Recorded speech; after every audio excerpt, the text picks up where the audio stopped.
My name is Bruce Wesson, and in 1967, I was appointed to be a team leader for a combat photography team. Special Deputy Assistant Secretary of State, Roger Baxton, appointed me to lead the team called the MACV Army A Team. It was a one-of-a-kind, and we were supposed to travel all over the country telling the story of the Army in Vietnam. Our stories were edited in Washington, D.C., and cleared for security and distributed to television networks. And so the folks back home and the family were actually seeing the action that we filmed before my letters got to them to tell them we were going to do it.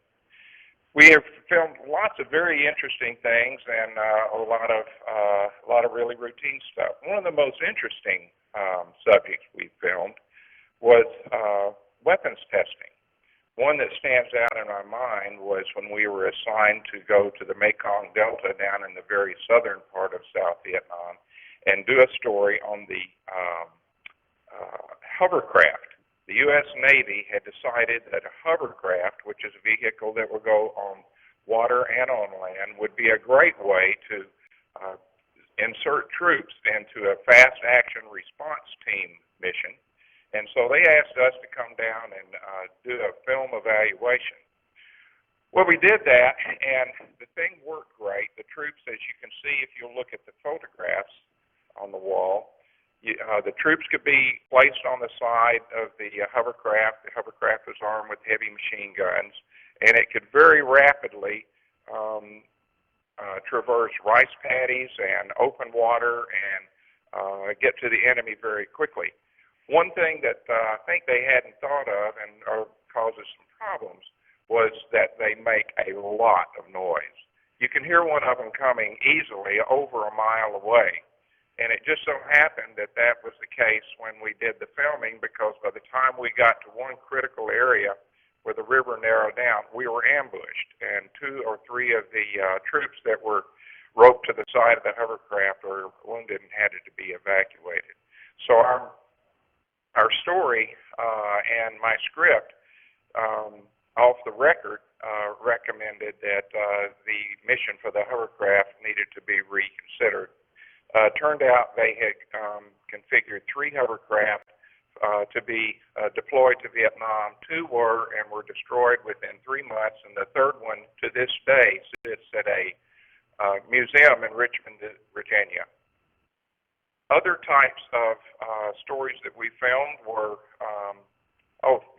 things like the rat eradication program in Pleiku, Vietnam. We filmed stories such as the orphanage at Tay Ninh, the Wesson School for the Blind run by a Catholic priest, and that was in Saigon. We filmed lots of civil affairs programs being executed by the Vietnamese government and by the United States government. I think one of the really most memorable times of while I was over there was the outbreak of the Tet Offensive. It just so happened that I was supposed to leave for R&R to meet my wife in Hawaii on the day that it broke out. And instead of going down to the air base and getting on a plane for Honolulu, I found myself in Cholon, the Cholon district of Saigon, filming house-to-house fighting. We were there for a day and a half, and finally they reinstated the flights to Hawaii, and I was able to go in my dirty fatigues and meet my wife, who had stayed an extra couple of days, and we enjoyed a week of R&R in Honolulu. Another quite memorable project that we did, film story we did, was to accompany the United States Air Force on a bombing mission in the A-37 trainer aircraft.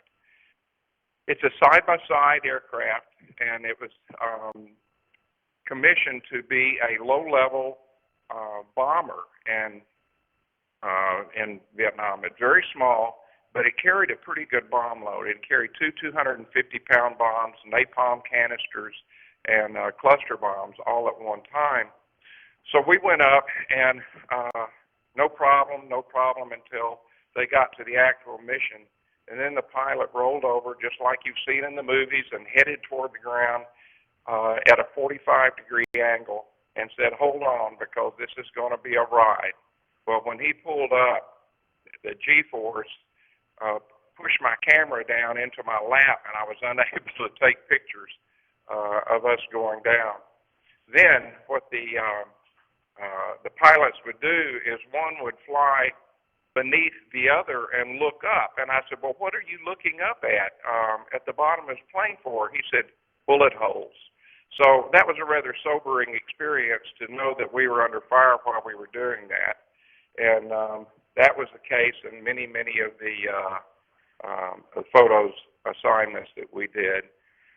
We traveled from the demilitarized zone into the very southern tip of South Vietnam. We found ourselves in the eastern part of Cambodia. We were in Laos. We made it over to Thailand. Not all of these were military assignments, but we did cover quite a bit of ground. I was there from 1967 to 1968, and to this day, 45 years of perspective hasn't changed any of the memories at all. They are just as fresh and sometimes and mostly painful as they were the day I left